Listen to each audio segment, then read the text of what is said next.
क्या तुमने कभी सोचा है ऐसी कौम के बारे में जो पहाड़ों को तराश कर अजीम शहर बनाती थी, जो गुरूर से कहती थी हमसे ज्यादा और कौन है यहाँ? यही कौम आद, जिसका शहर इरम ज़ातुल इमाद कहलाता था, और आज के दौर में इसका इलाका ज्यादातर ओमान और यमन के रेगिस्तानी हिस्सों में समझा जाता है।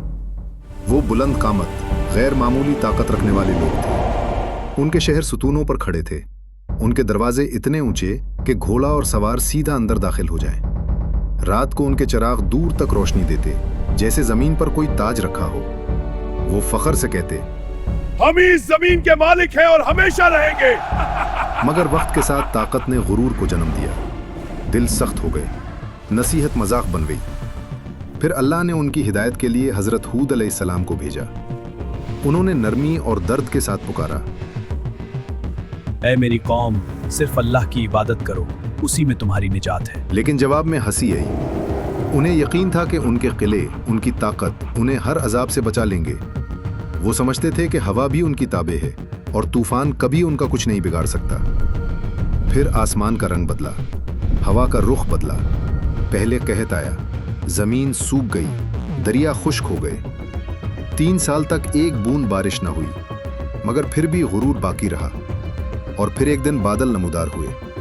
लोगों ने खुशी मनाई, उन्हें लगा रहमत आ गई है। मगर वो बादल रहमत नहीं, कहर लेकर आए थे। हवा चलना शुरू हुई। पहला झोंका आया तो गर्दो गुबार उठा, दूसरा आया तो दरख्त और जानवर उखड़ गए, तीसरा आया तो उनके अजीम सुतून और किले रेत में दफन होने लगे। 7 रातें और 8 दिन तक वो तूफान चलता रहा। वही लोग जो कभी कहते थे हमसे ज्यादा ताकतवर कौन है, आज खजूर के खोखले तनों की तरह जमीन पर गिरे पड़े थे। और यूं कौम आद मिट गई। सिर्फ हजरत हूद अलैहिस्सलाम और ईमान लाने वाले महफूज रहे।